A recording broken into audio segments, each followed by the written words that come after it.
लगातार एक के बाद एक लोग जो है बड़े बड़े चेहरे, नए चेहरे जो है वो देखने को मिल रहा है। क्या आपको लग रहा है कि ज़मीनी सतह पे जो वो अब काम किया जाएगा? आयशा शेख।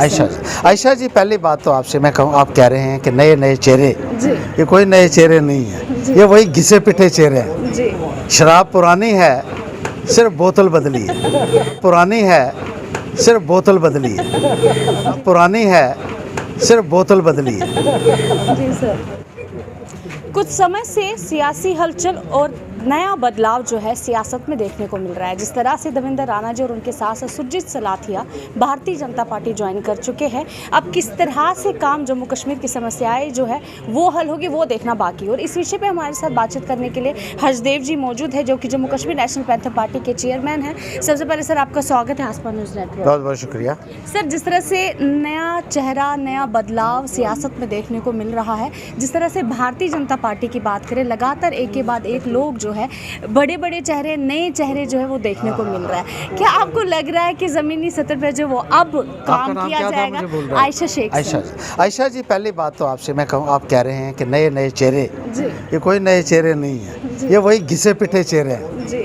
शराब पुरानी है, सिर्फ बोतल बदली है। जी सर। लोगों ने इन लोगों को देख लिया है, और जिस तरीके से इन लोगों ने अपने हथियार डाले हैं ना भारतीय जनता पार्टी के सामने, जी। लोग अच्छे तरीके से जानते हैं। और मैं आपको क्या बताऊं कि क्या क्या लोग यहाँ बोल रहे हैं, इनको जवाब देना पड़ेगा आने वाले वक्त में। यही लोग थे जो बड़े बड़े जो है वो ऐलानात करते थे, भारतीय जनता पार्टी को हम ख़त्म कर देंगे, भारतीय जनता पार्टी को नेस्ता नाबूद कर देंगे। भारतीय जनता पार्टी तो आपसे नेस्ता नाबूद हुई नहीं, लेकिन आप खुद नेस्ता नाबूद हो गए और भारतीय जनता पार्टी के चरणों में आपने आत्मसमर्थन कर दिया। इस तरह की बयानबाजी भारतीय जनता पार्टी की तरफ से आ रही है कि अब पहले से भी ज़्यादा भारतीय जनता पार्टी स्ट्रांग हो चुकी है और अब जो है काम ज़मीनी सतह पे किए जाएंगे, जबकि देखा जाए वेल क्वालिफाइड, वेल एजुकेटेड युवा आज भी इंसाफ मांग रहा है। महंगाई जिस पे आप भी लगातार जो है हर मुद्दे पे, हर चीज़ पे आप प्रदर्शन करते हुए नज़र आते हैं, इंसाफ मांगते हुए नज़र आ रहे हैं। बेरोज़गारी लगातार बढ़ रही है, जो कि जम्मू कश्मीर की सबसे बड़ी समस्या है। वो कहते हैं ना, ये जो कह रहे हैं हमारा बहुत बड़ा हो गया जी, हम बहुत छा गए जी, वो खाली बर्तन जो है वो बहुत शोर मचाता है। अब बीजेपी के जो हैं ये लीडर ही इनके पास रह गए हैं, जनता खिसक गई है पीछे से। ये जो लोग जा रहे हैं ना, इनको पूछिए आपके पीछे भी है कोई खड़ा कि नहीं है। वो लोग चले गए हैं अब, क्योंकि आपने उनका विश्वास ही खो दिया। आपने लोगों को जो सुनहरे सपने दिखाए, बड़े बड़े वादे उन लोगों के साथ किए, आप लोग ही थे जो मुखालफत करते थे कि बीजेपी जम्मू के हितों की सुरक्षा करने में पूरी तरीके से विफल हो चुकी है। और आप कहते थे कि किसी भी सेक्शन ऑफ सोसाइटी के साथ इंसाफ नहीं कर पाई है भारतीय जनता पार्टी।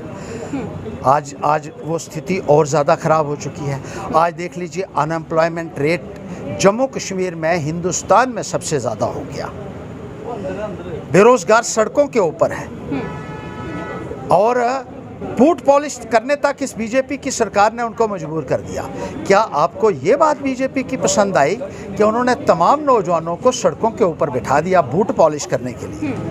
इसलिए आपने शामिल हो गए, या इसलिए शामिल हो गए कि अनएम्प्लॉयमेंट रेट जम्मू कश्मीर में 21.6%, सबसे ज़्यादा अनएम्प्लॉयमेंट इस सरकार ने कर दी, क्योंकि दिल्ली में भी इनकी सरकार है और जम्मू कश्मीर में भी ये लोग प्रॉक्सी गवर्नमेंट यहाँ चला रहे हैं।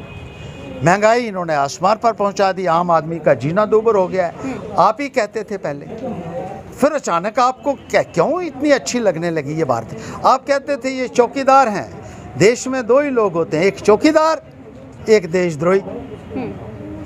तो अब ये जो लोग बने हैं, ये चौकीदार साहब, ये जो दो दिल्ली जाकर जो है ज्वाइन कर गए हैं, तो ये कहीं ना कहीं तो भाई साहब आपको तो जवाब तो देना ही पड़ेगा लोगों को कि ऐसी कौन सी विपदा आन पड़ी थी कि आपने यकायक ये फैसला कर दिया और रातों रात जो है आपकी पूरी सोच ही बदल गई और आपने वो पुराने वस्त्र उतार कर फेंक दिए और नया भगवी चोला डालकर आप चल पड़े हैं। भगवी चोला अच्छा होता है, मुझे ऐसी बात नहीं है, लेकिन अंदर से मन भी उतना ही शुद्ध होना बहुत ज़रूरी है। क्या यही सियासत कहलाती है? आज की यही सियासत है। और जिस तरीके से मैं कहता हूं कि जम्मू की जो लोग बात करते हैं, जम्मू को सबसे बड़ा खतरा अगर है तो वो है स्वार्थी नेताओं से, अपॉर्चुनिस्ट लीडर से है, जो अपने मुफाद के लिए कभी भी पाला पटक सकते हैं। गिरगिट भी शर्मा जाएगी इन लोगों के सामने से। ये लोग सिर्फ एक पार्टी के नहीं हैं, ये हर एक पार्टी से लोग गए हैं, एनसी से, कांग्रेस से, पैंथर पार्टी में भी सेंध लग रही है। लोगों को डराया जा सरकार रहा है। किसी की सुनिए, भी हो, लोगों को- सत्ता किसी की भी हो, लेकिन अवाम को चाहिए इंसाफ। तो आपको क्या लगता है कि अगर इस तरह की गतिविधियां चल रही है तो आने वाले समय में जम्मू कश्मीर का नया चेहरा क्या होगा? चेहरा छोड़ा ही नहीं है, चेहरा तो बिगाड़ दिया इन नेताओं ने सारा। क्या चेहरा रहेगा? इतनी हालत ख़राब कर दी है इन नेताओं ने। तमाम इन समस्याओं की जड़ें देखिए, मैंने कभी ऐसा नहीं देखा कि इस तरीके से गिरगिट की तरह रंग बदलते हुए नेता, एक पार्टी दूसरी पार्टी तीसरी पार्टी चौथी पार्टी, जहां मेवा ज़्यादा दिख जाए, ज़्यादा खीर दिख रही है, उसकी थाली पटक से छलांग लगाएंगे और उसके पास पहुंच जाएंगे। अरे अपने पैरों के ऊपर भी तो खड़ा हो। इसलिए मैं कहता हूं, अपने पैरों के ऊपर खड़े होकर मरना घुटने टेक कर जीने से कहीं बेहतर है। चलिए, बहुत बहुत शुक्रिया हमें समय देने के लिए। तो ये हमारे साथ जम्मू कश्मीर के नेशनल पैंथर पार्टी के चेयरमैन हर्षदेव जी थे, जिनका स्पष्ट कहना है कि नए चेहरे तो नहीं, पुराने चेहरे ही हैं जो पहले भी काम करते रहे हैं, लेकिन इन लोगों के जुड़ने से ज़मीनी सतह पे अभी भी कोई काम जो है ना हो रहा है, ना आने वाले समय में होगा। गिरगिट की तरह रंग बदलना भारतीय जनता पार्टी का काम है। आप लोग हमारे साथ ऐसे बने रहे और कमेंट बॉक्स में ज़रूर कमेंट करेगा कि आप इनकी बातों से कितना सहमत हुए। मुझे और मेरे कैमरामैन को दीजिए इजाज़त। जय हिंद।